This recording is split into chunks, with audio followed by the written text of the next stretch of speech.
இது அடை இந்த அடை வாத்து 1 மணி நேரம் ஆச்சு.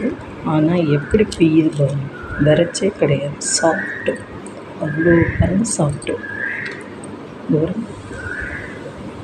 இப்படி இருக்கணும். ஆனால் அந்த இது எடுக்கிறப்பே பாருங்கள் எவ்வளோ கிறிஸ்பி இருக்குது. ஆனால் சாப்பிட அவ்வளோ இதுவாக இருக்குது. இதுதான் சரியான மெஷர்மெண்ட்டு பாருங்கள். இதோட அளவு நான் கண்டிப்பாக இப்போ சொல்கிறேன். திருவடிச்சரணம் ஆக்கமும் ஆன்மீகமும் ஒரு அற்புதமான தொழில் நேர்களே அடை அது அளவு சொல்கிறேன் கேட்டுக்க. அவ்வளோ சாஃப்டாக, அவ்வளோ கிறிஸ்பியாகவும் இருக்கும். நேரம் ஆக ஆக அந்த கிறிஸ்பி சாஃப்டாக இருக்கும். ஒரு மாதிரி வெரைட்டி இல்லை, வறண்டு போகாமல். அந்த அடையெல்லாம் வறண்டு போயிருக்கும் பாருங்கள், அது இருக்காது.